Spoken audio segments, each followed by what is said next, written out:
දයි. අයිබෝන් ළමයි හැමෝටම සුබ දවසක් වෙන්න ඕනේ.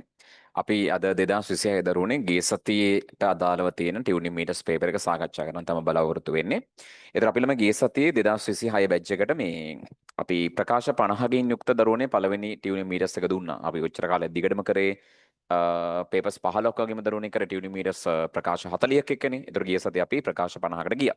ඒතර අන්නේ ප්‍රකාශ 50ට අදාළව දරුවනේ තියෙන ටියුනින් මීටර්ස් එක සාකච්ඡා කරන්න තමයි බලාපොරොත්තු වෙන්නේ. ඒතර ඔකට මේක දිහා බලලා තමන්ගේ වැරද්දක් අඩුපාඩුවක් තියෙනවා නම් අනිවාර්යෙන් ළමයි බලලා වැඩේකට දාගන්න ඕනේ. එන්න පළවෙනි එක. සාපේක්ෂව දරුවනේ වඩාත් අඩු තරංග ආයාම සහිත වෙනත් විකිරණ ආකාරයක් භාවිතා කිරීමට ඉලෙක්ට්‍රෝන අන්වීක්ෂය සොයා ගන්නා ලදී. ඒ කියන්නේ ඔච්චර කාලයක් අර ගොඩක් වෙලාවට දරුවනේ ආලෝක අන්වීක්ෂයත් එක්ක තමයි මිනිස්සු වැඩ කරේ. ඒතර ආලෝක අන්වීක්ෂයේ දරුවනේ ආලෝක කිරණ භාවිතා වෙනකොට ඒකේ තරංග ආයාමය වැඩි. ඒ නිසා තමයි සමන විභේදන බලය විශාලනේ අඩුයි. ඒ නිසා වෙනත් කිරණ ආකාරයක් විදිහට ළමයි මොකද වෙන්නේ? ඉලෙක්ට්‍රෝන කදම්බ යූස් කරා. ඉලෙක්ට්‍රෝන කදම්බ යූස් කරනවත් එක්කම ළමයි ඉලෙක්ට්‍රෝන අන්වීක්ෂ භාවිතා කරනවා සොයා ගන්නවා. ඒ කතාව සත්‍යයි. දෙවෙනි එක සෛලීය සසනයේදී දරුවනේ නිපදවන NADH, FADH2 ඉලෙක්ට්‍රෝන පරිවහන දාමේදී ළමයිනේ ඉලෙක්ට්‍රෝන හුවමාරුව මගින් ඔක්සිකරණය කෙරේ. සත්‍යයි. එතකොට ග්ලයිකොලිසියේදී මුල් පියවරවලදී NADH හැදෙනවා, FADH2 හැදෙනවා. ඒව ළමයිනේ මොකද වෙන්නේ කෙලින්ම ඉලෙක්ට්‍රෝන පරිවහන දාමේදී භාවිතා වෙනවා. සෙන්ටිග්‍රේඩ් අංශක 4ේදී ළමයිනේ ජලයට උපරිම ඝනත්වයක් ළමයිනේ අවම පරිමාවක් තියනවලු. 4ේදී උපරිම ඝනත්වයේ තියෙනවා කියන කතාව හරිනේ. ඒතර ඝනත්වය කියලා කියන්නේ ස්කන්ධයේ බෙදීම පරිමාවට. ඒතර ඝනත්වයේ උපරිමයි කියලා කියන්නේ පරිමාව අවමයි. කතාව සත්‍යයි. ළමයිනේ ADP අණුවක් ATP අණුවක් බවට පත්වීමට නම් ළමයිනේ මවුලයට කිලෝජූල් ළමයිනේ 30.5ක ශක්තියක් අවශෝෂණය කළ යුතුය. අනිවාර්යයෙන්. ළමයිනේ ADP කියන කෙනා ළමයිනේ පොස්පේට කාණ්ඩත් එක්ක එකතු වෙලා ශක්තිය අරගෙන තමයි ATP බවට පත් වෙන්නේ. ශක්තිය අරගෙන තමයි ATP බවට පත් වෙන්නේ. හරිද? ඒතර මෙන්න මේ ශක්තිය ග්‍රහණය කරගෙන ATP බවට පත් වෙනවා. එතකොට මෙච්චර ශක්තියක් ළමයිනේ අවශෝෂණය කළ යුතුය. කතාව සත්‍යයි.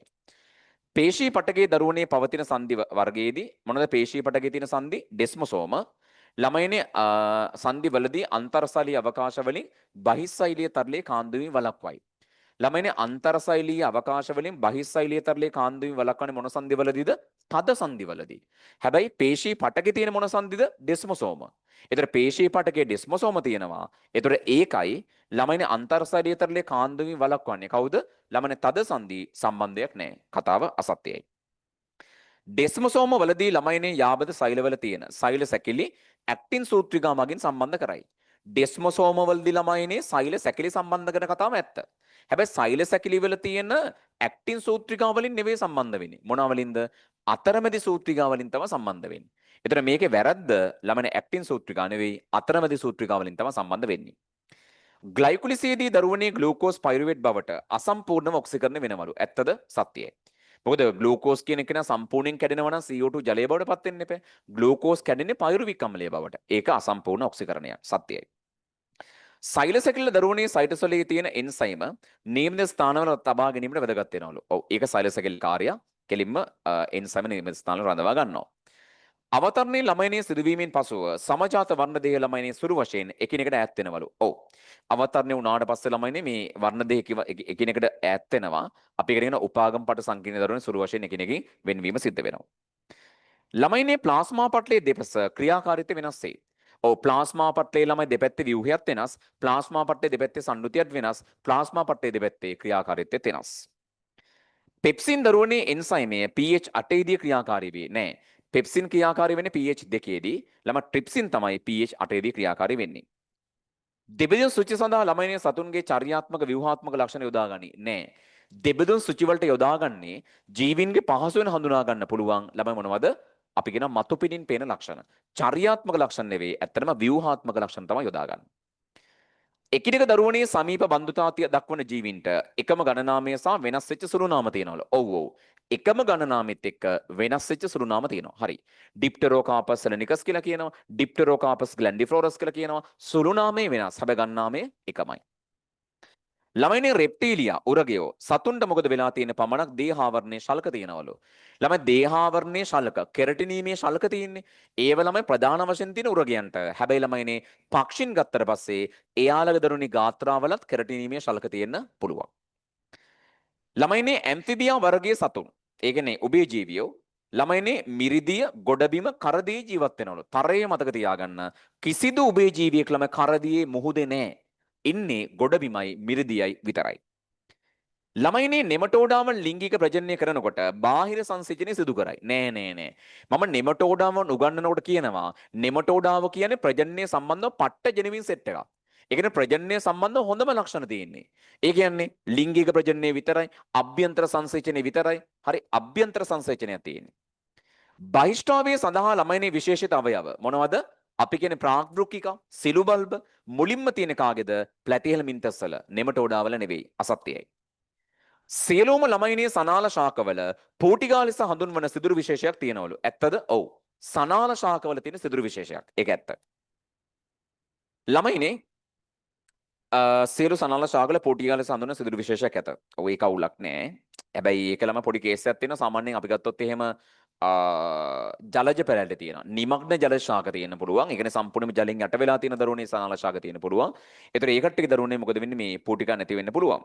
එතන පොඩි සීන් එකක් තියෙනවා. කියන්නේ සම්පූර්ණයෙන්ම ජලෙන් යට වෙලා තියෙන නිමග්න ජල ශාකවල දරුවනේ මොකද වෙන්නේ පූටිකා අඩුපාඩුවක් තියෙන්න පුළුවන්. මොකද ඒක ළමයි වායු හුමාරු කරගෙන විදියක් නැහැනේ. අන්නේ ප්‍රකාශය මත තමයි මේක වැරදි කියලා ගන්න පුළුවන්. ඒක වැරදි කියලා ගන්න. හැබැයි පූටිකා අර්ථ දක්වනකොට සනාල ශාකවල හමු වෙන කියලා තමයි ගන්න. ඒතර මේක වැරදි ප්‍රකාශයක් ළමයි. නිමග්න ජල ශාක ගත්තම පූටිකා දක්නන්න ලැබෙන්නේ. ඒක හොඳයි ඈ. සෛලමී ළමයිනේ වාහනේ දරන එකම විවෘත බීජක ශාකාකාරය ළමයිනේ නීට ෆයිටා වේ. කතාව සත්‍යයි. පාලක සෛල දරුවනේ මොකද වෙලා තියෙන්නේ සජීවී සෛල වෙනවලු. ඇත්තද? ඔව් පාලක සෛල කියන්නේ පූටිකා වට කරගෙන තියෙන ළමන සජීවී සෛල. ඇයි හරිතලව තියෙන කිලිම සජීවී සෛල. වලක කැම්බීම මගින් දරුවනේ වලක සෛල ද්විතීක මජ්ජා කින නිපදවයි. ළමයිනේ වලක සෛල වලක කැම්බීම ළමයිනේ වලක සෛල හදනවා. ඔය මජ්ජා කින්න හදන කේස් එකක් නැහැ. මජ්ජා කින්න හදන්නේ කවුද? ළමයි සනාල කැම්බීම. පෙනේර්නල ඒකක සමග දරුවනේ සහචර සෛලයක් බැඳීම ප්ලාස්මා බන්ධ කීපයක් මගින් සිද්ධ වෙනවලු. මොකද වෙන්නේ? පෙනේර්නල ඒකකයයි එයත් එක්ක සහචර සෛලයක් බැඳිලා තියෙනවනේ. ඒක ළමයිනේ ප්ලාස්මා බන්ධ කීපයක්. කිහිපයක් නෙවෙයි. ප්ලාස්මා බන්ධ විශාල සංඛ්‍යාවක් මගින් බැඳෙන්නේ. කීපයක් කියන්නේ සුළු ප්‍රමාණයක් කියන එකනේ. කීපයක් මගින් නෙවෙයි විශාල ප්‍රමාණයක් මගින් බැඳෙන්නේ. වැරදි. ඇතම් ළමයිනේ විවෘත බීජක ශාකවල ප්ලොයම් පටකයේ සහචර සෛල තියෙනවලු. මොකද වෙන්නේ? ළමයිනේ සහචර සෛල තියෙන්නේ ආවෘත බීජක ප්ලොයමේ විතරයි. විවෘත බීජක දරුවනේ කෙලිම ප්ලොයමේ සහචර සෛල නැහැ. අසත්‍යයි. ළමයිනේ ශුද්ධ සීනි නිෂ්පාදනය කිරීම ප්‍රභා සංශ්ලේෂණයේ මගින් පමණක් සිදු කරයි. නෑ නෑ. සීනි නිෂ්පාදනය වෙන එක ප්‍රභා සංශ්ලේෂණයෙන් වෙන්නත් පුළුවන්. පිෂ්ඨය බිඳ වැටීමෙන් සිද්ධ වෙන්නත් පුළුවන්. එතකොට සීනි හැදෙනවා. වැරදි. මධ්‍යස්ථ ලවණතාවයේ සඳහා ළම ශාකවල අකාබනික සංයෝග දායක වෙනවලු. ළමනේ මධ්‍යස්ථ ලවණතාවයට දැන් ඒ මධ්‍යස්ථ ලවණතාවයට ප්‍රතිචාර දක්වන්න ඕනේ කාබනික සංයෝග නෙවෙයි දියවල වැදගත් වෙන්නේ මේ අකාබනික සංයෝග නෙවෙයි දියවල වැදගත් වෙන්නේ කාබනික සංයෝග. ශාකවල ළමයිනේ අපිචර්මය ලිහිල්ව ඇසිරුණු තනි සෛල ස්තරයක් වේ. මොකද වෙන්නේ? වැරදි. අපිචර්මය කියන ශාකයේ පිටතින්ම තියෙන දරුවනේ තනි සෛල ස්තරය එතන තදින් බැඳිච්ච සෛල ස්තරයක් තියෙන්නේ. ලිහිල්ව බැඳිච්ච නෙවෙයි. අසත්‍යයි. ඒක බීජපත්‍රී ශාකවල දරුවනේ පූටිකා පවතින්නේ යටි අපිචර්මයේ පමණි. නෑ නෑ නෑ. ඒක බීජපත්‍රී වල දරුවනේ උඩු යටි අපිචර්මයේ දෙකම තියෙනවා. හැබැයි ප්‍රධාන වශයෙන් තියෙන කොහෙද ළමයිනේ? උඩු අපිචර්මයේ. ඒ කියන්නේ දෙකේම ප්‍රධාන වශයෙන් තියෙනවා. ද්විබීජපත්‍රී වල යටි අපිචර්මයේ ප්‍රධාන වශයෙන් තියෙනවා. ඒතර මේකම යටි අපිචර්ම විතර නෙවෙයි උඩු යටි දෙකේම තියෙනවා. සිම්ප්ලාස්ට පතේ ඔස්සේ දරුවනේ ජලය ගමන් කිරීමේදී එකවතාවක් හෝ ළමයිනේ ප්ලාස්මා පටලයේ මගින් ජලයේ තියෙන දරුවනේ එක එක දේවල් ඉවත් කරනවලු. අනිවාර්යයෙන්. සිම්ප්ලාස්ට පතේට ජලය ඇතුළු වෙනකොටම දරුවනේ මේ සීන් එක වෙනවා. ඊළඟට මේ ජලය ගමන් කරගෙන යනකොට මොකද වෙන්නේ? ළමයිනේ අපි ගත්තොත් මේ අන්තශ්චර්මිත ළමයිනේ සමහර දේවල් පවා ළමයි මෙතනදී පෙරීම සිද්ධ වෙනවා. ඒතරේ කතාව සත්‍යයි. ඒක බීජපත්‍රී දරුවනේ ශාක කඳේ සනාල කලාප වටා දරුවනේ ස්ථූලකෝණාසර සැල වලින් හැදිච්ච සනාල කොපුවක් තියෙනවලු. ළමයිනේ කෙලින්ම සනාල කලාප වටා දරුවනේ සනාල කොපුවක් තියෙනවා. ඒක හැදෙන්නේ ස්ථූලකෝණාස්තර වලින් නෙවෙයි දුඩස්තර සෛල වලින්. ඒක වැරදි. ළමයි 30 විසරණයට වඩා ළමයිනේ වේගයෙන් ස්කන්ධ ප්‍රවාහය කියන්නේ තොග ප්‍රවාහය සිද්ධ වෙනවා. සත්‍යයි. සෝපරාගණයේ වැළැක්වීමට දරුවනේ විෂම කීලකතාවය වැදගත් වෙනවා. ළමයිනේ වැරදි. විෂම කීලකතාවය වැදගත් වෙන්නේ පරපරාගණයේ වැළැක්වීම. සමවෙන. සෝපරාගණයේ වැළැක්වීමට විෂම කීලකතාවය වැදගත් වෙනවා. කතාව සත්‍යයි. ඒක හරි ළමයි ඈ. ද්විතීක වර්ධනයේ ලක් නොවිච්ච ළමයිනේ ශාක කඳන් වල තියෙන වාසිදුරු හරහා දරුවනේ උත්ස්වේදනය සිද්ධ වෙනවලු. ළමයිනේ ද්විතීක වර්ධනයේ වෙච්ච නැති කට්ටියගේ මොකද වෙලා තියෙන්නේ? වාසිදුරු හරහා ළමයි උත්ස්වේදනය වෙනවලු. වැරදි. ද්විතීක වර්ධනය වෙච්ච කට්ටියක තමයි වාසිදුරු ඇති වෙන්නේ. මොකද වාසිදුරු කියලා කියන්නේ ළමයින් අර පරිචර්මයේ තියෙන ළමයි තිරස් පැලුම් වලට. ඒක තියෙන්නේ ද්විතීක වර්ධනය වෙච්ච කට්ටිය. ද්විතීක වර්ධනය වෙච්ච නැති කට්ටියගේ ළමයි සාමාන්‍යයෙන් ඒ පෝටික අනම්මනම් තියෙනවා. ළමයින් ඊළඟට රාත්‍රියේදී සාපේක්ෂ ආර්තාවයේ ළමයිනේ ඉතා ඉහළ අගයක් ගන්නවා. ඔව් ඉහත ඉතා ඉහළ අගයක් ගන්නා නිසා මූල පීඩනයේ දරුවනේ ඉතා අඩුයි නෙවෙයි ඉතා වැඩි. රාත්‍රියට ආර්ද්‍රතාවය වැඩි වෙනවා. එම නිසා පූටිකා වැහෙනවා. උත්ස්වේදනය වෙන්නේ. හැබැයි ජලය උරා ගන්නවා. මූල පීඩනය ඉතා වැඩි වෙනවා. අඩු නෙවෙයි වැඩි. උප අபிසාරක ද්‍රාවණයකදී දරුවනේ අන්තරාශ්‍රුතියද උපරි අபிසාරක ද්‍රාවණයකදී ළමයිනේ බහිරාශ්‍රුතිය සිද්ධ වෙනවලු. මොකද්ද? උප අபிසාරක ද්‍රාවණයක් කියලා කියන්නේ සෛලයේ ජල විභවයට වඩා ද්‍රාවණයේ ජල විභව වැඩි. එතකොට ද්‍රාවණයේ සිට සෛලයට වතුර ඇතුළු වෙනවා. උපරි අபிසාරක ද්‍රාවණයක් කියලා කියන්නේ ද්‍රාවණයේ ජල විභවය අඩුයි. එතකොට ළමයිනේ කෙලින්ම ද්‍රාවණයට ජලය පිට වෙනවා. එහෙනම් උපාභිසාරක ද්‍රාවණවලදී අන්තරාශ්‍රුතිය වෙනවා. උපරි අபிසාරක ද්‍රාවණවලදී බහිරාශ්‍රුතිය වෙනවා. කතාව සත්‍යයි. ළමයිනේ ද්‍රාවණයක් තුළ සෛලයක් ගිල්ලූ විට හරි ජලය ගමන් කරන දිශාව තීරණය කරන්නේ ප්‍රාග්ප්ලාස්ටයේ සහ බාහිර ද්‍රාවණයේ ජල විභවය මතයි. කතාව සත්‍යයි. සෛලයේ සහ බාහිර ද්‍රාවණයේ ජල විභව මත. සම්බන්ධක පටගොල දරුවනේ තන්තු ප්‍රෝටීන ශ්‍රාවය කරන්නේ තන්තු සෛල මගිනි. ඇත්ත. මේද පටගේ ළමයිනේ ශරීරයට ශක්තිය සපයන්න උෂ්ණත්වය රඳවා තබා ගැනීමට වැදගත්තේ සත්‍යයි. රුධිර පටගේ ළමයිනේ රුධිර ප්ලාස්මාව රතු රුධිරාණු වලින් පමණක් සමන්විත වෙන්නේ නැහැ. පට්ටිකා පවා තියෙනවා. සුදු රුධිරාණු පවා තියෙනවා. අස්ථි පටකයට තමයිනේ හොඳ රුධිර සැපීමක් තියෙනවා. මොකද අස්ථි පටකය හැදිලා තියෙන ළම ඔස්ටියෝන වලින් ඔස්ටියෝන වල මැද්ද මධ්‍යනාලයක් තියෙනවා. මධ්‍යනාලයේ අනිවාර්යෙන් රුධිර වාහිනිය තියෙනවා. සත්‍යයි. අස්ථි පටකයේ සෑදී ඇත්තේ අකාබනික සංරචක වලින් විතරක් නෙවෙයි කාබනික අකාබනික සංරචක දෙකම තියෙනවා. ප්‍රධාන කාබනික සංරචකය වෙන්නේ කොලජන් තන්තු. ඔස්ටියෝසයිඩ් ළමයිනේ නව අස්ථි පටක ගොඩ නැගීමේ දායක වෙනවා. නෑ. අලුතෙන් අස්ථි පටකය හදන්නේ කවුද? ඔස්ටියෝබ්ලාස්ට්. ඒක පර්ණත කළ නඩත්තු කරන්නේ කවුද? ඔස්ටියෝසයිට්. හදන්න වැදගත් වෙන්නේ ගොඩනගන්නේ කවුද? ඔස්ටියෝබ්ලාස්ට්. ඔස්ටියෝසයිඩ් ළමයිනේ යාන්ත්‍රික ආතති වලට ප්‍රතිචාර දක්වන අතර ඒවා පර්ණත අස්ථි සෛල වෙනවලු. ඇත්ත. ඒවා පර්ණත අස්ථි සෛල. කොන්ඩ්‍රොසයිඩ් ළමයිනේ කාට්ලේජ් පටකයේ පවතින ප්‍රධාන සෛල වර්ගයයි. අනිවාර්යයෙන්. එයා තමයි කොලෙජන් තන්තු හදන්නේ. එයා තමයි කොන්ඩ්‍රොයිටින් සල්ෆේට් හදන්නේ. ළමයිනේ කාට්ලේජ් වල රුධිරය ස්නායු සැපයුමක් තියෙනවලු. මොකද වෙන්නේ? කාට්ලේජ් වල රුධිර ස්නායු සැපයුමක් පවතී. ඔව් තියෙනවා. ඒක හරි. කාට්ලේජ් පටකයේ ළමයිනේ අස්ථි පටකයට වඩා නම්‍යශීලී වේ. සත්‍යයි.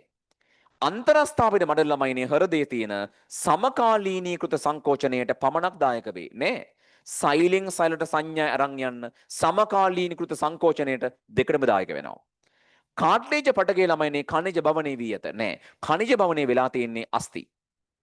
කංකාල පේශී පටකයේ දරුවනේ තර්කු හැඩයක් ගන්නවලු බහුනියෂ්ටික සෛල තියෙනවලු. නෑ. කංකාල පේශී පටකය දිගට සිලින්ඩරාකාරයි. තර්කු හැඩේ තියෙන්නේ සිනිඳු පේශී වල. හැබැයි බහුනියෂ්ටිකයි. ආමාශයේ ළමයිනේ මත්ගෑම සඳහා වැදගත් වෙන්නේ කංකාල පේශී නෙවෙයි දරුවනේ සිනිඳු පේශී. සිනිඳු පේශී පටකයේ දරුවනේ ආහාර මාර්ගයේ මුත්‍රාශයේ ධමනිවල අභ්‍යන්තර ඉන්ද්‍රියන් වල තියෙනවලු. කතාව සත්‍යයි. ඒ හැමතැනම සිනිඳු පේශී පවතිනවා. ඒතර මෙන්න මෙතනින් ළමයිනේ කෙලින්ම අපේ තියෙන මේ සතර අදාළව දරුවනේ ටියුනින් මීටර්ස් එක අවසන් වෙනවා 26 බැච් එකේ. ඒතර දරුවනේ මේකට අමතරව ඔකට ඩේලි එසේ ප්‍රෝග්‍රෑම් එකක් තියෙනවා. ඔකට ඒ ටික ලියලා සෙට් වෙලා තියෙන මං හිතනවා. ඒතර අපි ළමයි හෙට දවසේදී පෝෂණයේ දරුවනේ ඊටු සෙට් එක කතා කරන්න බලාපොරොත්තු වෙනවා. ඒ වගේ මේ වගේ තියෙන දරුවනේ සුපර් ටියුනින් මීටර්ස් එකක් එහෙනම් අනිවාර්යෙන් රෙඩි වෙලා ඉන්න ඕනේ. අපි හෙට උදේ ළමයි නුවර සහ ඊට පස්සේ ඔන්ලයින් දරුවෝ හම්බෙමු. අපි ඉරිදා උදේ ළමයි කෙලිම කුරුණෑගල්දී සෙට් එක. හරි. එන හැමෝටම සුබ දවසක්. පේපර් එක හොඳට බලන්න අඩුපාඩු තියෙනවා නම් අනිවාර්යෙන් කරෙක්ෂන් කරගන්න.